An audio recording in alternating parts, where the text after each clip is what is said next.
Yeah. This is episode 0. Episode 0. Episode 0. There's nothing before this. Welcome everyone to Kicks on Stage. My name is Justin. My name is Kristian. And we are bringing you guys something you've never seen before. We are marrying the two. We're talking about kicks. We're talking about sneakers. But we're also talking about dancing and dancers and dancing culture. That's what we do. That's what we're doing. So, Kristian, how you feeling? I'm good, man. We here. We are here. So before we get started, because this is episode 0, I want everyone to know that Kristian, my brother, I want to thank you for your time and for your energy to put this on the map, because what we're going to do right now is going to transcend a lot of ground. And I think you people are going to enjoy all the amazing content we got coming your way. But most importantly, it couldn't have happened without a better person. So thank you, Kristian, for being my man. My brother. I'm happy to be here with you. Yeah, yes, sir. So we want to know right now, Kristian, what do you got on your feet right now? It's a heat check moment. What you got on those feet right there, Kristian? First episode, I got some off-white blazers. Okay. Not the Hallows Eve one, not the Serena ones. Nah. The original 10. The original 10. Now, did you buy them like resale or did you buy them for retail? Are you part of that retail gang? Hey, put me on the spot already. Hold on. So you're saying you paid resale for those? You telling everybody that? Okay, sorry. Yeah, I did. But I got a good price. You got a good price. All right. Is the plug a well-known plug, or is it like some random? A random. Honestly, no offense. No offense. No offense. Me up. Yeah. Yeah. Okay. Yeah. All right. And they're used too. No shame in that. No. Honestly, they were in DS. Okay. Used, got them cleaned up, and they look fresh on me. So, yeah. That's what's up. What about you? What you got? I'm wearing the original Yeezy 750s. That's what I decided to put on my feet this lovely day. You know, people, wear your shoes. If you don't know already, wear your shoes, people. That's what it's about. Not in the salt, though. Not in the snow. Okay. If you're in Canada, Toronto, Montreal, and you got snow, not me. I wouldn't do it in the snow. You wouldn't do it in the snow. Some people do wear. I saw someone wearing Vans. In Canadian winter culture, Vans is not the right thing to wear right now. You need yourself some boots. That's my personal opinion. Yeah. If you could rock them and you're like, you go on the TTC, then like, sure. Yeah. Chop on them bombs. Chop on them bombs right now. Chop a bomb if you're wearing Vans on the TTC. Yeah. That's what I'm talking about. That flex bomb. They true to the Vans. You know? Shout out to them Vans, people. Shout out to them Vans. But yeah, you know what? These Yeezy 750s, I thoroughly enjoy them, only because it's a high top. It gets my whole foot, and the boost. The boost has changed the game. I'm just saying wholeheartedly, I got to give a shout out to my man, Derek. You know who you are, Derek. He put me on these Adidas boosts the very first time downtown at Groovy on Queen Street. Shout out to Groovy. Okay. And I put them on my feet for the very first time, and it changed my life. That's what's up.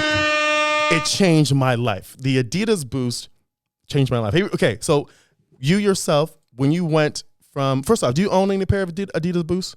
I have the Wave Runner. Okay. That has boost in it. Yeah. Okay. So when you wear that and you put on, let's say, a flat, like a flat top, like let's say Air Force One, or you wear another shoe that has just like a very solid mid or sole, do you feel the difference? For sure, you can feel the difference. Okay. Yeah, definitely. Yeah. Definitely soft, comfy. You could wear them all day.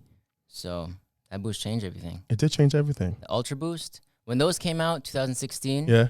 2016? Yeah, you're right. Don't quote me on that. If I'm wrong, yeah. I apologize. Here we go. I apologize if I'm wrong. Yeah. But yeah, those soft, man. They're soft. Nice. Well, okay.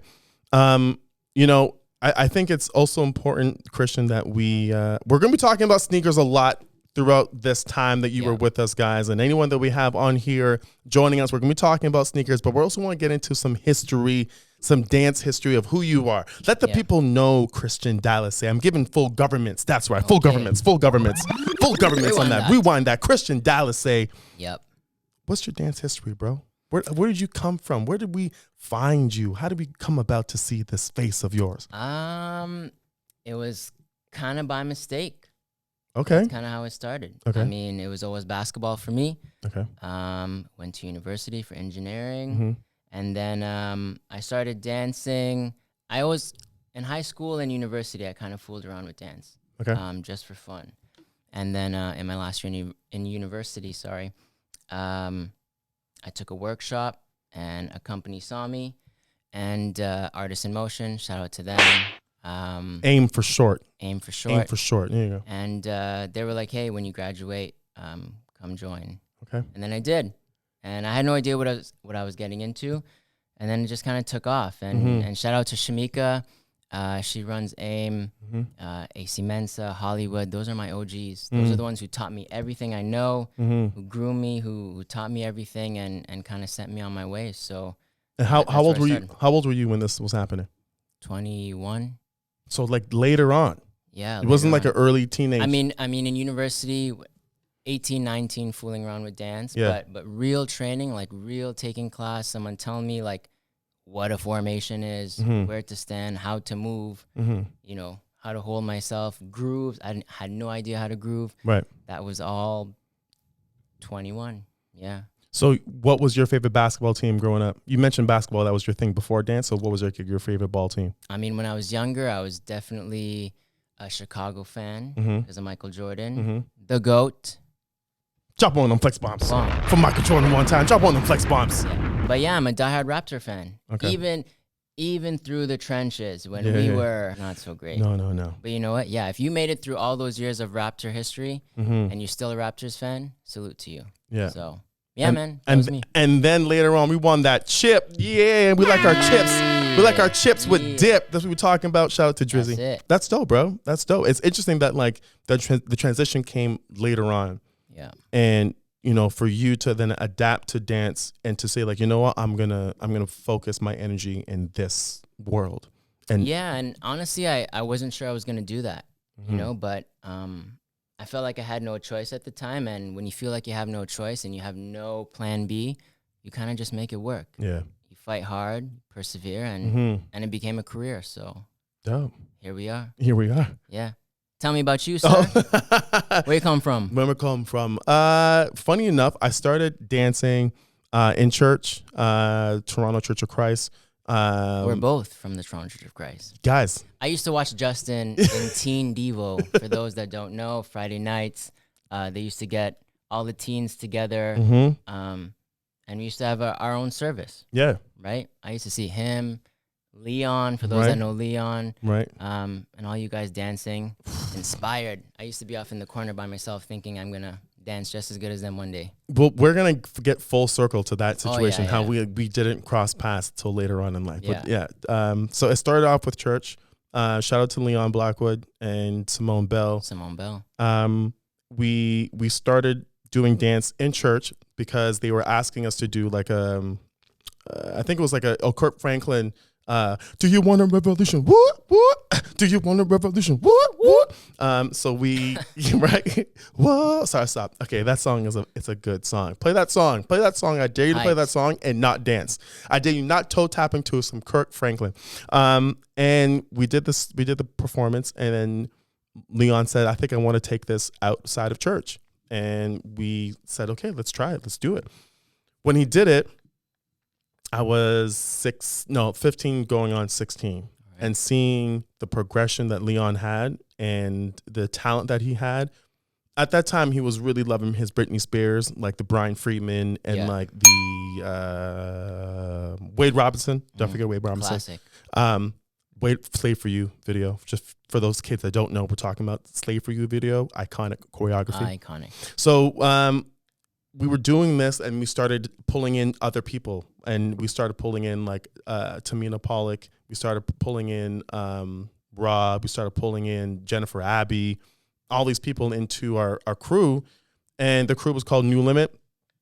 Shout out to New Limit. Shout out to New Limit. I used to look up to them. Oh, still do. I still want to be in that crew. Listen, intricate choreography, Leon Blackwood. He would really be on me because I couldn't get grooves right. So I was like trying to get it right, and he made me like do body rolls in a corner by myself. No cap, literally standing in the corner doing body rolls, just trying to get it right. And it was like hours. So I was with that crew for a long time, left that crew because of a girl, and I started going to next level. I know, the gal dem. Okay. I'm happily married. So so that I went to the crew because of the girl. And then after that, I started just moving away from that and then becoming more of my own. It was just a representation. Kristian, I'm going to tell you something. as a male growing up in Toronto in like early 2000s, the representation of male dancers, it wasn't like, and you were here, you know what I'm talking about, but it wasn't like male dancing. It was like you had to tack on a little bit of femininity. No problems with it. Yeah. But as a male, as a boy dancer, I guess I wasn't like a man, but I didn't know my manhood yet. Yeah. I just wanted to look and feel like I was doing like a real representation of who I was, right? No offense to the choreographers. It was just like at that time I was questioning like, why am I dancing like this? Yeah. And then decided to remove myself from the world of that Toronto dance scene and kind of do it on my own. And, you know, here we are now, just spawning off a whole bunch of different new generation of dancers and, you know, grateful enough to own a dance studio. Shout out to Creative and Dance Styles. And shout out to them. And now we are doing great things, my man. So you started dancing, you said 15? 16, yeah, 15, 16, there? Yeah. So at what point did you become a sneakerhead? At what point did you fall in love with shoes? I would have to, it's a very good question. I would have to give it up to my wife because she had a bunch of sneakers and Amelia has a lot of sneakers, right? But when I started looking at the sneakers that she had, I was like just noticing different silhouettes and different cuts. She had a lot of Jordans, and that kind of grew me on that. Listen, man, I grew up in Thornhill. We didn't have a lot of money in Thornhill, okay? Just keeping it a buck. And if you don't have money, like you go into Sivu Play and you get in the discount shoes, the Filas or whatever, or Filac, because they had Filac there sometimes too, okay? It was a questionable shoe. Did you own any Fat Farm shoes? Oh, no. Oh, okay. I did not own any Fat Farm shoes, but I'll tell you this, Kristian. I thoroughly enjoyed going to Payless and grabbing a new, fresh, crispy pair of Shaqs. Shaqs had some shoes at Payless that were very reasonable priced. And they were like, they would kind of take the high top image of an Air Jordan 1, and then they would do like Timberlands at like $39. I appreciate you, Shaq. Salute you for that. Thank you, my good Affordable sneakers. Affordable sneakers at Payless. Starburys too. Later Starburys were, you're right, bro. $15, $15.99, something like that, I think.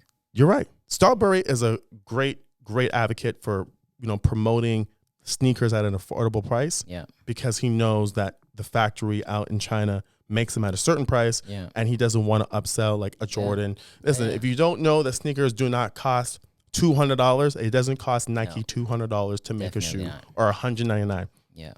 Newsflash, if you didn't know. Just saying. But yeah, I was a big man. The Shaqs. What about you? Could you afford the shoes that you loved back then, or did you like what kind of got you into sneakers at that age? Honestly, I was really into basketball shoes. Right. Basketball season every single year. Luckily, I was very blessed as a kid. My parents got me new ball shoes every year. And being a basketball fan, I was always on the lookout. The Jordans, I had Jordan 13s growing up. I remember wearing those Jordan 10s. So yeah, basketball season, I had the nicest kicks, I felt like. So I was always into basketball at that point. I didn't know I was really into shoes. I like nice things. Source magazines. So I was always looking at the new clothes, new shoes. Double XL, yeah. So any Fat Farm, Sean John, I was trying to wear all of that. Did you have the velour suit in high school, Kristian? No, but I had a matching denim set. That Fat Farm jacket. The light or the dark denim. Dark denim with my Timbs. Right. Yeah. Triple XL, white tee. Oh, you were that dude. Yeah, with a chain. Oh, okay. And my spiked hair with some highlights. I need pictures.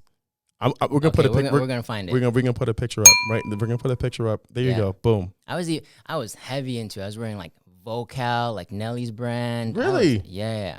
You had like Nietzsche. Where did you buy Vocal in the city? Because I don't remember going anywhere. You remember JD's? Oh yeah. I remember, of course, JD's. Yeah. I used to go there. Yeah.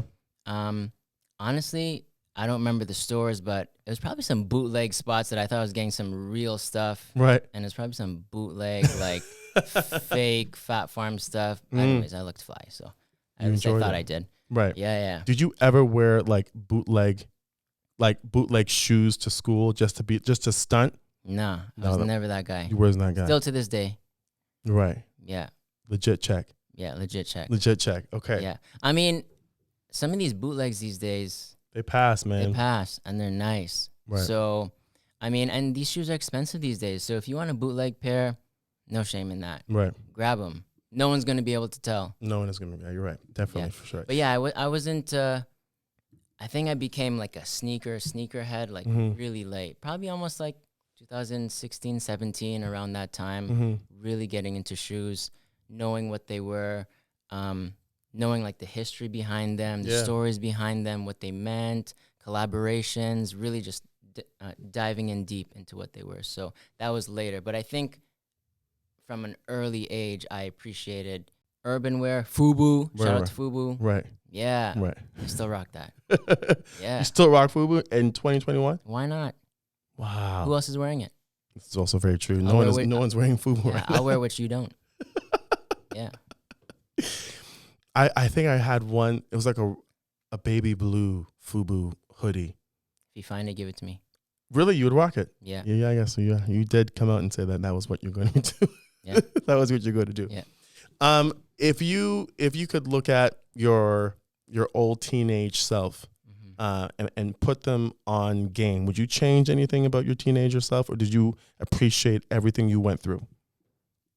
I definitely appreciate everything I went through. Yeah. Yeah, man. I had a really good upbringing, really good teenage years, great friends, great school. I was doing well in school. I mean, everything was great. I wouldn't change anything. Dumb.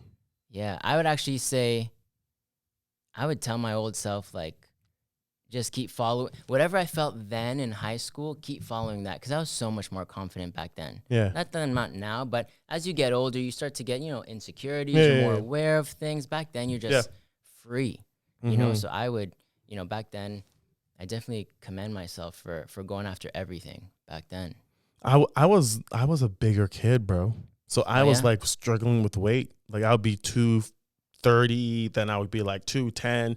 So the confidence level was do one of these up and down, because I didn't feel so secure. I would be like a size like 38, 40, then like get like to 36 when I was like 18, 19, because I was dancing a lot more at that time. So I was always never like that confident. It took me a while to gain confidence. So then did sneakers and did the clothing and things you were into, did that help things like your confidence?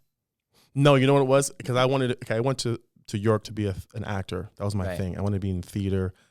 But I felt that with dance, I was able to connect with people like dead on. Yeah. So being that I was an actor, I felt like portraying another character was something I didn't want to do. Right. Didn't want to be that guy. I wanted to legit be my true, authentic self. And that only really happened when I was like being as a dancer, just being me. So when you saw me, my talent, you were like, I want him. I don't want, like, that was what stuck out to Chris Clark, right? That's what he asked me to be a part of his crew. Yeah. And that to me was like, I was so appreciative of that. Yeah. Because why else would I want to continue going down to go through auditions and try to portray a character that it's not me, when I could go do a dance that is truly me, and you appreciate that. Yeah, that's why I gravitated. That's the amazing thing about dance. Like, you get to be yourself, and you get to connect with people, and that's the same thing with sneakers too. Yeah, and once we get into all the sneaker stuff and we're gonna have amazing guests on this show, guys. You betcha. And people that you guys can connect with. Sneakers connect with people too. And one of the slogans we have here is soul to soul. Yeah. Soul with an E, soul with a U. Right. And I really feel like, when you feel fresh on stage and you're wearing your freshest kicks, plus you get to connect with the audience, like that's just the ultimate feeling of inspiration. Yeah. You know what I mean? Yeah. As you said that, I was looking in your eyes. And I was like, I believe that.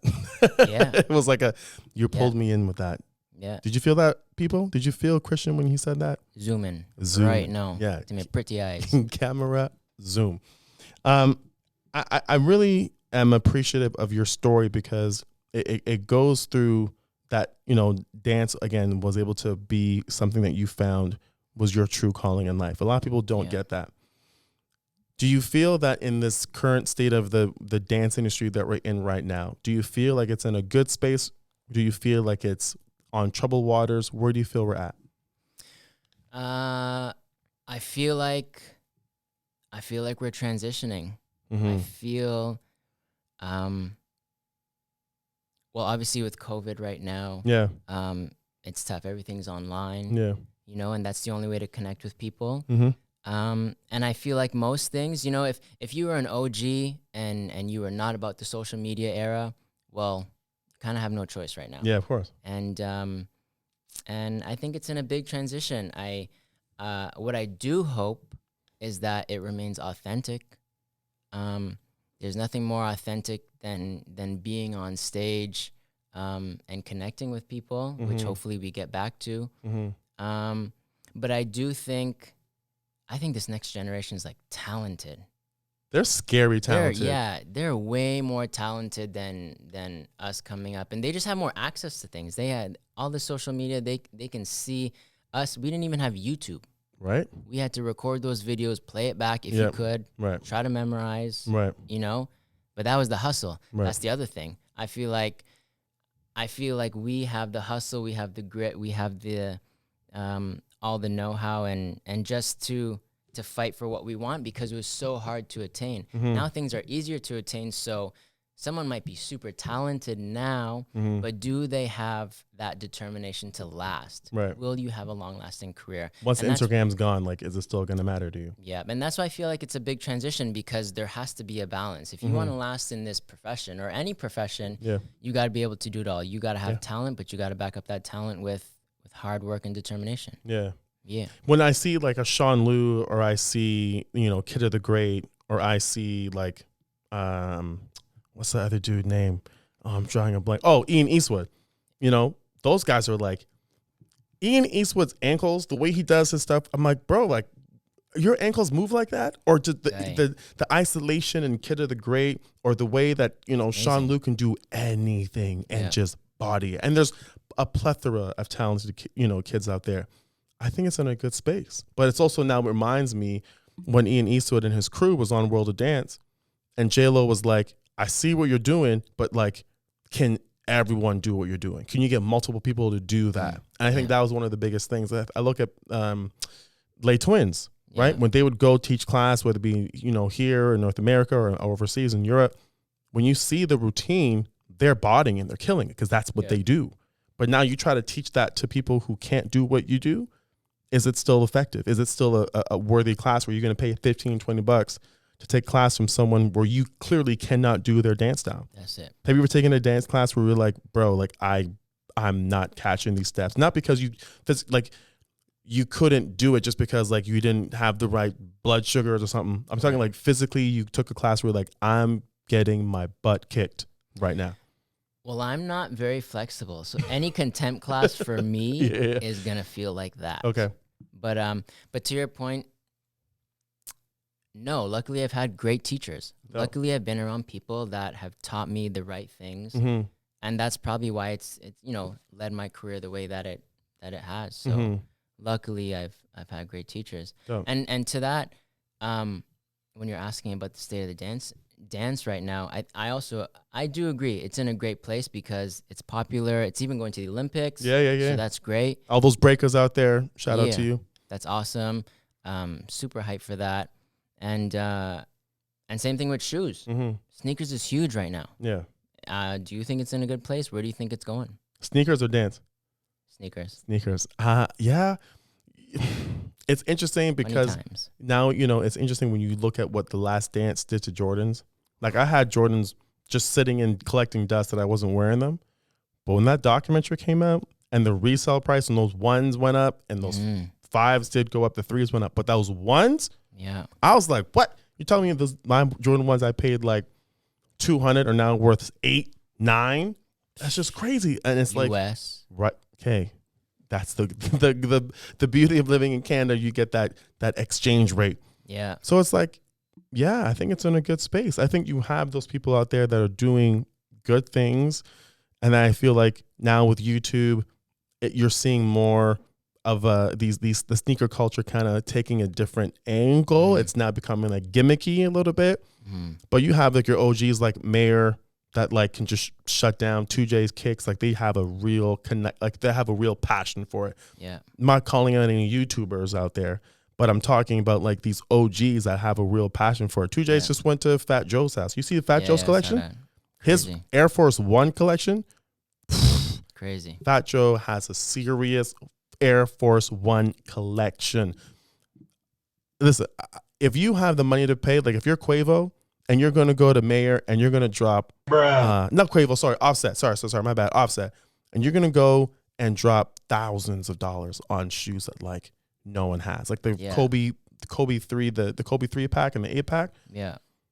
Those shoes are like 10,000? Yeah. I think it's 10,000. It's up there. But you know what? What's crazy about all this, I feel like we could talk for days about sneakers and dance. What's amazing, though, is we're going to have guests to even comment on all this stuff. I'm excited to bring in all these guests so that you guys get to hear about it. Guys, this is episode 0 of Kicks on Stage. We're going to be enjoying ourselves. I hope you guys definitely enjoy what we got coming for you. Yes, so check it on out. Don't forget. Like, share, subscribe. Yeah, all that good stuff. Don't forget that. That's what's up. I'm Justin. I'm Kristian. Kicks on Stage, people. Episode 0. Boom. Woo. Peace out, y'all. Thanks for tuning into this episode. Don't forget to like, comment, share, and subscribe. Turn on those post notifications so you know every time we drop a video. We appreciate you guys coming through. Justin, you got something to say? No, that was good. All right, we out. Peace.